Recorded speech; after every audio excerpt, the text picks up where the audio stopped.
Hey, everybody, it's Robbie Kellman Baxter. Welcome to another episode of Subscription Office Hours. So glad to have you all here.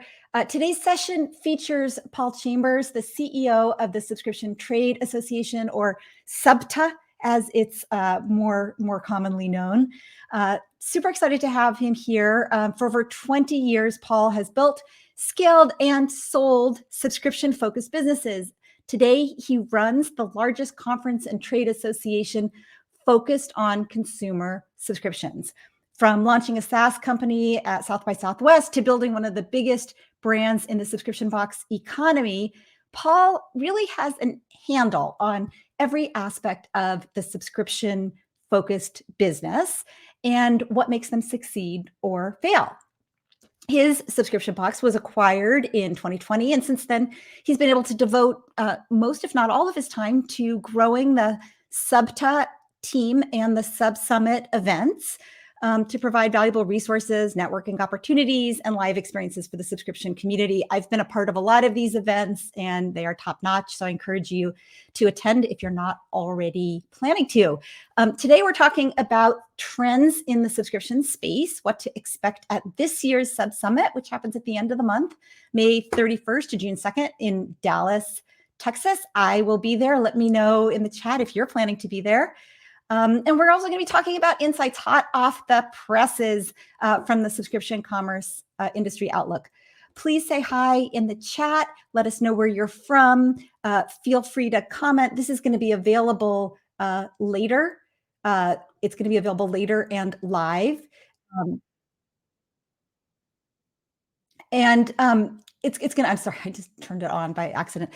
It's going to be available later and in recording, but since you're all here live, you have the opportunity to join the conversation. So please feel free to join us. And with that, I am going to welcome our guest, Paul Chambers. Hey, Paul. Hey, Robbie. Thanks so much for having me. Oh, I'm so excited to talk to you. I have a million questions. Let's just get it in. You call 2023 the year of retention. Why? Yeah. So as we looked at the landscape of where things were going coming out of 2022, we started to see COVID shifts. We started to see talk of a recession, which still wondering if that's happening, when that's happening, what's going on with that. And what we knew, we had to help guide the subscription space to do the best they could to continue to find ways to retain those subscribers that they have, because costs were going to keep going up on the acquisition side. And so what we wanted to do was encourage the community, really focus on retention, because that is the way to win long-term and also help fight a lot of those rising acquisition costs and that potential subscriber churn that was about to happen. So that's where that really started to lean into and where we went with it. Yeah, I am totally with you on the focus to retention and the drivers. I mean, some of it is, I think, good hygiene. If you run a subscription business and you're not paying attention to retention, you probably won't have a subscription business for very long under the best of circumstances. But we're really in a new normal now. As you pointed out, consumers are pulling back on their budgets, and entrepreneurs are fearful about spending. We don't know, what our cash flow is going to look like, and investors are pulling tighter on the purse strings. So what's an entrepreneur to do? Well, that's exactly it. When you look at, what's happening in the landscape out there, and, even just taking a step back beyond where things were going with the economy, we built even just our theme of our event this year around what should be a core fundamental to these businesses. You mentioned just a minute ago, but good hygiene. And that's really the way we look at it. When we started with our events, we started theming our events around 2018, 2019. With a long-term vision, we built out a 5-year plan of where we wanted to help guide the subscription commerce economy. And one thing that's always been super important to us was building the mindset that subscriptions should be frictionless, but also shouldn't be a scary word.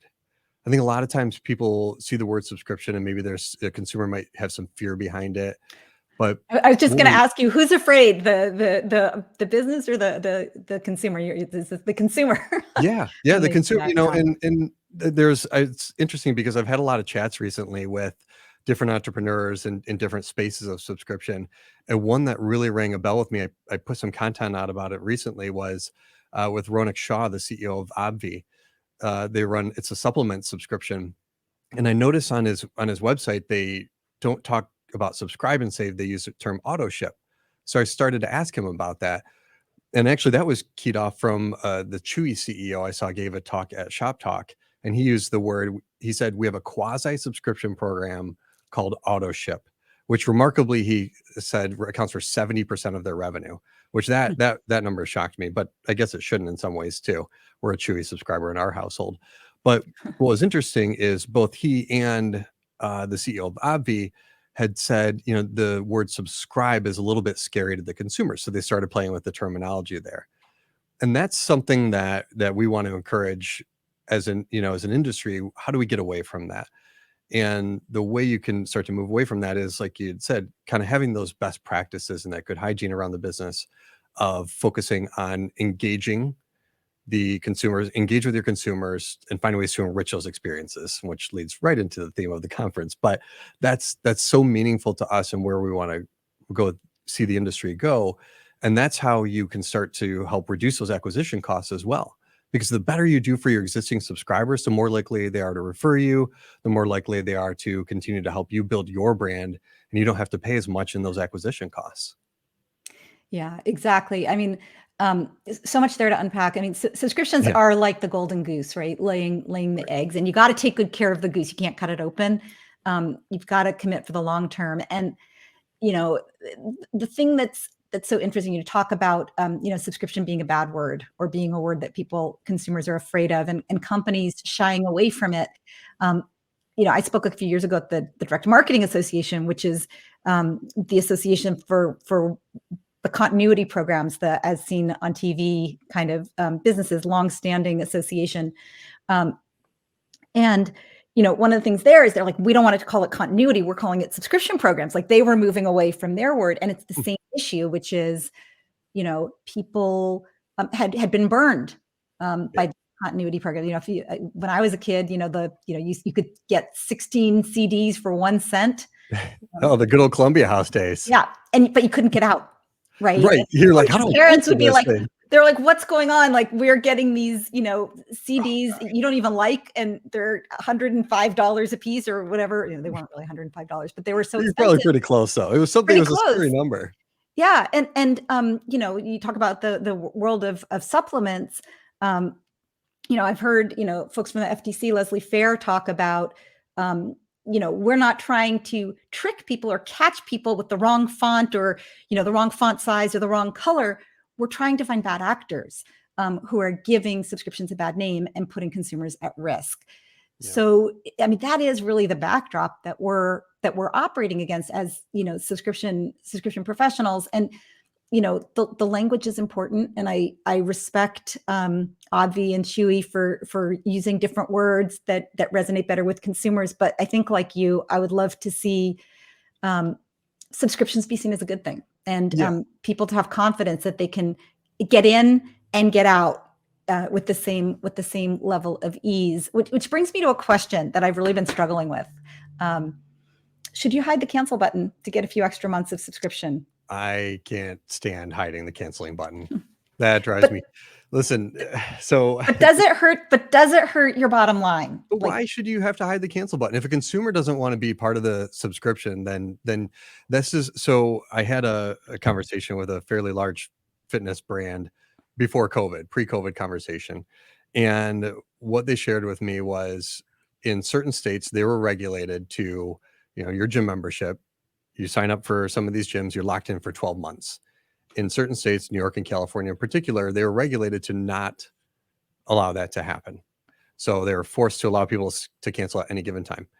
Now, what they started to discover in that data was that if they were allow much greater ease of cancellation anywhere along the path, those consumers were much more likely to come back.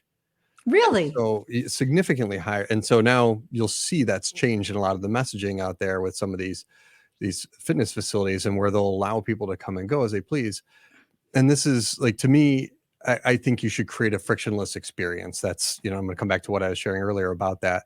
Give consumers the opportunity to pause, to maybe delay their shipments or change the frequency at which they receive something, because then they're going to be so much happier and less disgruntled. I have a huge bone to pick with Comcast because of how much friction they create in my experience with them.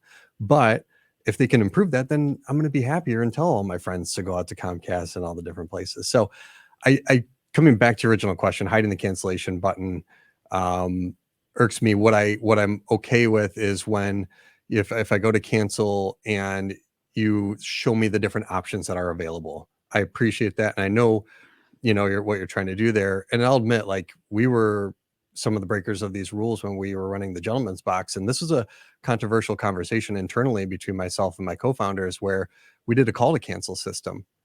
And like, that gives me like a bad feeling in my stomach. That meaning you can sign up online, which is super easy. But if you actually want to leave, you have to call you have to call in. I hated the fact that we did that. I'm embarrassed to admit that we used to do that. And I think it's something that, we tried because we thought, okay, we get them to somebody on the phone where they're going to, the person on the other line is trained to share the other options with them, to understand what, why they're leaving and where they want to go, and to make their best effort to keep them as part of our subscription. But in reality, at the end of the day, all we were doing is creating friction and upsetting our customers so that they didn't want to, they were less likely to come back later. And I wish I had more data points to prove that I was right on this. But at the end of the day, we know, like, based on our experiences and some of the feedback that we saw, it wasn't the right move to make. So first of all, thank you for your candor in sharing that story, because I know you're, and Gentleman's Box is far from the only organization that experimented with, join easily but call to cancel, or 5 clicks to get to the cancel button, or things like that. But in this time, you pointed out that this is the year of retention. There are companies that I'm talking to who are saying, we have to retain our customer. We need to, what they say is, we need to create some friction to keep them, just, and I, like you, have, from the very beginning, I have been, never, ever, ever hide the cancel button. It's part of like my subscription oath that I always, ask my audiences to, I promise. I promise, right? But I've recently gotten a few private emails from people who say, hey, it may feel yucky, but it works. That's why Comcast does it. That's why a lot of the newspapers do it. If it's not illegal and you don't mind being a little bit smarmy, why wouldn't you do it if you need, for the revenue? It does work. And my hypothesis has always been what you described and what you said, that the gym that you mentioned before COVID experience, which is, people are more likely to come back if you make it easy for them to leave. People are more likely to refer if you make it easy for them to leave. But I'm desperately looking for data on that point. So Zora recently put out some good data on super retainers, and what they call their quote unquote super retainers are the highest 30th percentile. So when they look at their overall brands using their platform, the 30th, those were in the 30th percentile of ARPA, average revenue per account, and then the lowest 30th percentile of churn. And what they saw, some of the commonalities and those that fell into their quote unquote super retainers bucket, had multiple offers, but not too many. So they had a variety of different offers available to their subscribers, but it didn't exceed, I think, like 54 was the upper limit. Now, keep in mind, these are some big national brands and different types of subscription companies out there. But what that showed is that these brands experimented with different price points and different offerings, but then narrowed that down pretty quickly. So you could try 60, 70 different, 80 different pricing platforms and opportunities and mix and match different stuff, but keep it slim at the end of the day. And then the other part of that was that they reduced that churn was low by helping, move those subscribers around to the plan that fit them best. And so I don't think you're creating friction points at that opportunity of like, hey, you're going to leave, but do you know, if you combine this and this, you can save this much more. We notice you're using it this much. So that's one thing. The other thing is, I think, like, we had a conversation with Walmart Plus earlier like It was I think a couple excellent. months ago now at this point. Yeah, I saw you're on it. And so one of the things that they shared is they're constantly showing their subscribers and their members of Walmart Plus how much they're saving by being a member. And you've probably heard me say this a number of times, like with Amazon Prime, I never know when my renewal is. I don't even Who care cares? what they're charging me. Like I'm getting so much value out of it. So if you're delivering that value, that's a way to put yourself in that, year of retention bucket and be a strong, retainer by continuing to show value, continuing to enhance your subscription and finding it's about the right package for the right at the right point for the right customer at the right time, kind of hitting all those metrics. And it's not easy by any means, but if it was easy, everybody would be doing it. Right. No, absolutely. So top 30%, bottom 30%, give them a place to go if they're leaving, a lighter use or something that's a better fit, trying to understand why they might leave before they leave. I think that makes a lot of sense. And what Chris said from Walmart, about showing people the value, like, the three rules for onboarding, at least that I believe is, one, get them what they came for immediately. So if I sign up to listen to music, don't make me, answer a bunch of questions first. Just get me to the music because I have a party going on. Number two, show me how I can get the most value that I'm entitled to. So, somehow give me a tour, show me this is what our best customers do to get all the value they're entitled to. Not an upsell, but basically insider's view of how to get what you deserve. And the last one, which I think you really are addressing, is reinforce the wisdom of their decision. It's great that you're here because you're already saving money. You've been here for 5 minutes. You've already, earned back the cost of the membership or what have you. And I think those rules are even more important during retention period. The other thing I really liked about what you said was that you're not saying give them a deal if they threaten to cancel. So I come to you and I say, like I just had this experience with the newspaper, with the New York Times Sunday.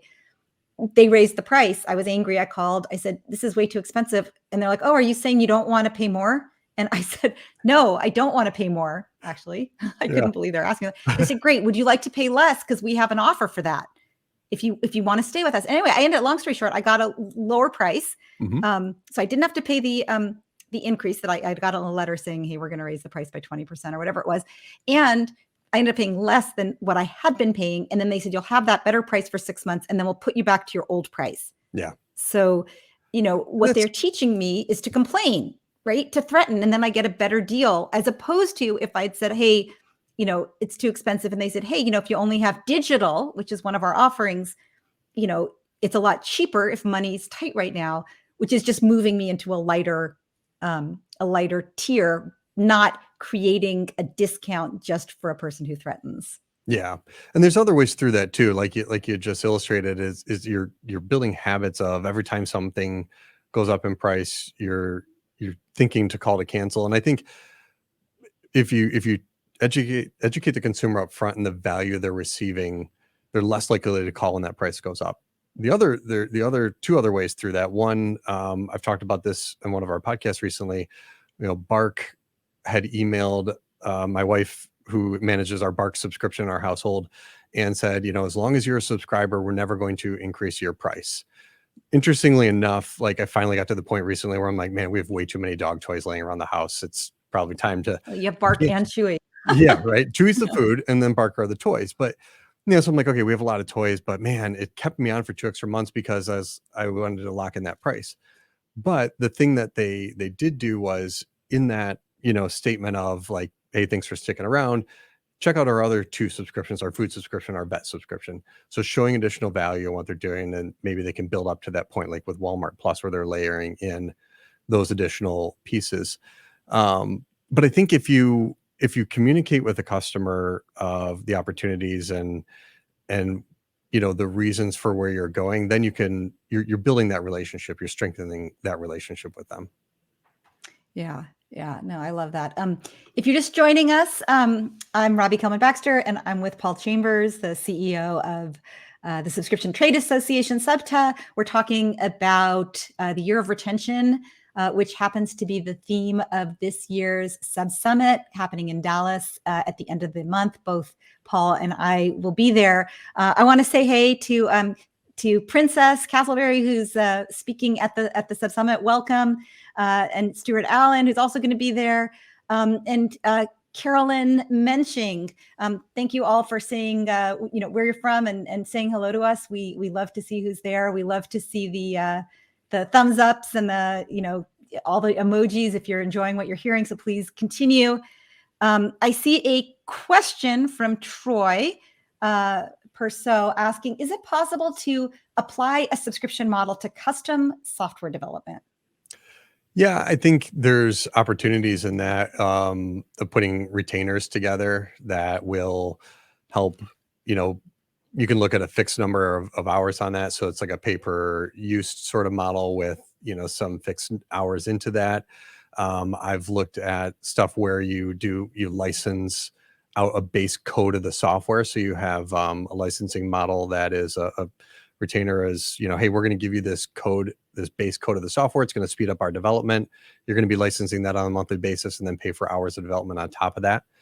So I've seen some instances like that before, and I've done stuff like that before. So I think it's about, again, meeting where the needs of the customer and the opportunities and needs of the business, where those intersect, where you can see the best success in that. Yeah, I totally agree. Troy, start with what the ongoing problem is of your customers and think about what they wish you would do on an ongoing basis for them. So it might be about, committing to always keeping that custom software current, fixing bugs on a permanent basis, managing things, managing the servers, whatever that is. Or you can just do something as simple as saying, you get fixed hours every month at a better price. But it starts, as Paul said, with your client and what their needs are. I also wanted to just quickly share a comment from Carolyn. As a subscriber who may want to leave, offering other options, is welcomed. Being reminded the value of subscription and being reminded to use that value will entice me to stay. So on this same theme of hiding the cancel button, something that a lot of companies do that is controversial is, as a way of keeping customers, is to be very quiet around sleeping dogs, right? Robbie's been subscribing for 8 years, and for the last 5 years, she actually hasn't walked into the gym. Let's not send her anything because she might remember that she's paying. Yeah. What do you think about reminding people of the value they're not using? If that's the type of business that you run and you're not giving the value to people, then yeah, that's a valid question to ask. We would always have this debate again at Gentleman's Box when we would go to, we wanted to send out an email just before renewals were going to happen. Even if it wasn't reminding them the renewal is going to happen, it's do we want to send them a marketing message like 2 days before the renewals are going to happen, because that's going to remind them that they're subscribed and we might lose subscribers because of it. So we started to test that theory. And through our tests, what we found is we really didn't see a ton of drop off when we would email out about other offers. A lot of companies now are encouraged and do encourage to send out those, your renewal is coming up reminder. And I think that's something too that's going to start to become a law in some states, and already is a law in some states, of you need to make consumers aware that they're going to be renewing. So I think really should be focusing more on, are we giving enough value and are we communicating that to our subscribers, and less worried about, oh, they're, kind of that sleeping dog and we need to worry about them canceling at that point. Find a way to get Robbie into the gym. Use yourself as an example. So that's one of the reasons I'm saying let's please find a way to get Robbie into the gym. But let's find a way to get Paul into the gym, and say, hey, Paul, here's some great workouts you can start with. There's a light way to get back. Maybe try 1 day a week. We'd love to see you in. And be like, wow, this is cool. They're reminding me to get in there. And might be more inclined. Maybe I'm an oddball in that regard. And you're going to get the others that say like, oh my gosh, I can't believe I was paying for that. But here's the other thing to remember. There's more and more companies out there like Truebill, now Rocket Money. And even my American Express emailed me over the weekend and said, hey, we noticed some change in your recurring billings. We noticed Twitter has gone up because we started some Twitter advertising. And then we noticed you're paying more for Zoom now. So if your customers aren't going to catch it on their own, somebody's going to be telling them. So you're better off to get out ahead of it. Yeah, yeah, absolutely. It is I mean, I think you and I are, you know, on the same side on these issues. But in this time of, organizations pulling back, budgets being tight, people trying to keep their customers, I think some of these more nefarious ideas of like, don't remind them, try to hide that you're going to renew, don't tell them about the price upgrade.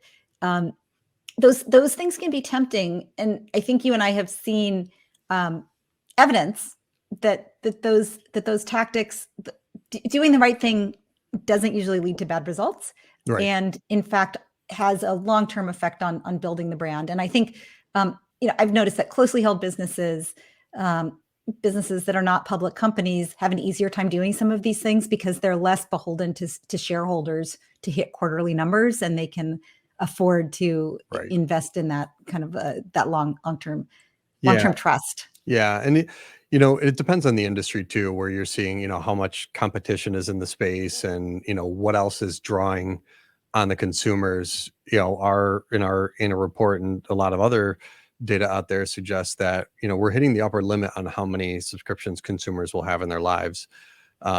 That's going to continue to grow over time, as how many subscriptions consumers will have, as we see in the next few years. Obviously more and more companies are moving to a subscription model, so you're in some areas you're not going to have a choice, but people are going to have to start to make decisions on where they're going to invest their dollars and what they're going to subscribe to. We see it more in streaming. Streaming obviously is there's more and more content out there. More of these, more streaming providers are coming into the space, and so people quickly move around on those platforms. And there's different ways to move around that too. But streaming and physical goods are two of the top subscriptions that consumers have in their lives. Yeah. Yeah. Let's just expanding on this and what you're seeing. I know that you recently did a research study, and interested in that, the subscription commerce industry outlook. Can you share a couple of the highlights, and maybe I'll ask Nat, my assistant, if she can put a link into the chat so that people can access it. Yeah, so we do have a preview of it on our website. I've got a sneak preview of the full version sitting on my desk here with editor's notes in here to boot. But what we talk about a lot is, and this is going to be released at SubSummit. The full and final report is going to be released at SubSummit. This is our 2023 subscription commerce industry outlook. And what we pulled together was, looking for the opportunities for the best acquisition strategies for brands going into the balance of the year. What are some of the best retention tactics, and what can some of these brands follow, and ways to help keep those subscribers on long term. And what you see in the report is the subscription economy and industry is headed towards $1 trillion industry. We're seeing more and more brands, continue to grow and enter the space. But one of the most surprising stats is 96% of consumers have at least one subscription in their lives. So people are becoming accustomed to subscription of some kind and in different ways. And so, we talk a lot about that and how consumers can stay active and stay in the space. I was going to pull up one of the interesting data points here. As we ask the question, why are you most likely to purchase a subscription? And 35% of respondents say it's because they need a specific product or service. So, as a brand, are you looking out to, what are those needs for the consumers? And then the next, it's 33% answer it's something they've been wanting for a while. And so, understanding that and seeing, how can we help meet the needs of the consumers, that'll help lower your acquisition costs, because you're going to create something that they specifically need or they've been wanting for a while. Yeah, yeah. Oh, that's great. Well, so I'm excited to get access to the full report, and I imagine you'll be giving those out at the conference. When we're on stage, it'll land right in your inbox right at the right time. It's magic. Right at the right time. Magic. And for people who aren't going to be at the conference, how do they get it? So they'll be able to get it afterwards. It'll be available on the SubTA website. And so it'll be after the event though. So that's a benefit to being at the conference. You can get there, and then there's it'll be a short while afterwards to be available on subta.com. Yeah, people encouraging people to say hello in the chat. If you're planning to attend the conference, please let us know so we can say hey. And if you have questions or comments about what we're talking about here, please feel free to ask. I had one more area I wanted to talk to you about, if you don't mind staying a couple extra minutes, Paul. How do you put together a conference like this? When you think about the agenda and the topics and the speakers, and I know we have a few speakers on the call today. How do you think about that? And what were your priorities in putting it together? What was hard about it, and what was exciting about it? Everything was hard about it, but it's because we care so much about it, and we want to make sure it's an amazing event. We start off with looking at, where's the industry going? What's our theme for that year? What are we talking about? And we build just some high level pieces around that. We look at all the 6 segments of subscription and making sure that we help address, all the segments. Yeah, the 6 segments, including, as we build them at SUBTA, membership, streaming and media, media and publication, streaming, subscription box, subscribe and save, and digital. And then we also, what's super important, so we try and make sure we cover all the different areas of subscription. Obviously, a very strong focus on diversity, equity, inclusion, having a really good balanced roster across all the races, colors, genders, so on and so forth, making sure that we address the community and help represent the community well out there. And then we dive into the specific topics. Our main stage are more forward thinking and looking at the industry as a whole, where are things going, more broader vision type conversations. And then when we get into our track rooms, they're more tactical. So you can walk away with very particular tactics that you can do to improve your business and make things better, either through acquisition or retention. So when I say it's very challenging, it's balancing all those different aspects of it and making sure that anyone in attendance can get some value in some form or fashion there. And how do people get the most value? Are there going to be opportunities for mingling? Yeah. We do tons of networking. Our first night, we've got a welcome reception that's open to everybody. The second night, we have our Cube Awards, which is our big award ceremony. It's open to every ticketed attendee. That's a big, really fun event as well. And then the last day, we have more and more networking time built into there and throughout the event. The way I always say people can get the most value out of the conference is by coming with an open mind and, being ready to engage and share in conversation. The more you share, the more you'll get back. And so that's what we find. And that's what we found when we, built the event out from the start. The second year we held it, we were still running Gentleman's Box at the time. Our key competitor attended and we became almost best friends with them. And it was so much fun, sharing war stories and helping understand each other's business, that it only benefited everybody in the end. So being able to come and share openly and being part of the conversation is always extremely beneficial. Yeah, I love that. It is. I mean, that's for me the hardest thing about the last few years during COVID was having it be so much harder to meet people and hear their stories and just exchange ideas in our industry. It's so important because it still is, even though it feels in some areas sort of mature, like streaming or maybe SaaS, but in a lot of spaces it's still emerging. And I get calls all the time, and I know you do too, from people saying, hey, do you know anybody who's dealing with this particular problem? Yeah. Or do you have a recommendation for a vendor who can do, XYZ? And I know a lot of vendors are going to be at the conference. Sometimes people are like, oh, keep me away from the vendors. I don't want to be pitched to. I don't want to be sold to. And I agree. I don't like to be pitched to or sold to either. But what I do like is to learn about what the options are, so that when I'm ready to make a buying decision, I understand. And there's something nice about having the vendors there and also having customers who can say, oh, yeah, I worked with them. They're great. Or, you know what? I worked with them. They promised a lot. They delivered a little. Don't make the same mistake I made.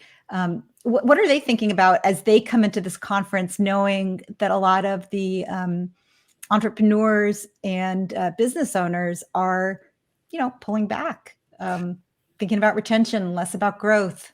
Yeah, I think everybody respects that and knows what's happening in the space. And keep in mind, those vendors are what help pay for the conference. So even giving them a couple minutes is really nice and helpful, because those that are in our expo hall there, they pay a hefty price to help get in front of these brands, and they're what makes the event possible.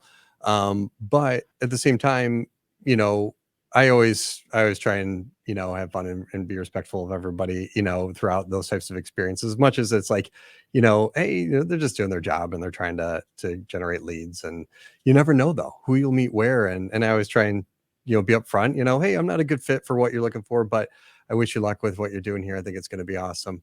On the flip side of that, they are understanding of the changes in the space, and everybody knows that we need to work together to do well and bring as much as we can to this, to our consumers and to the end customers out there. Yeah.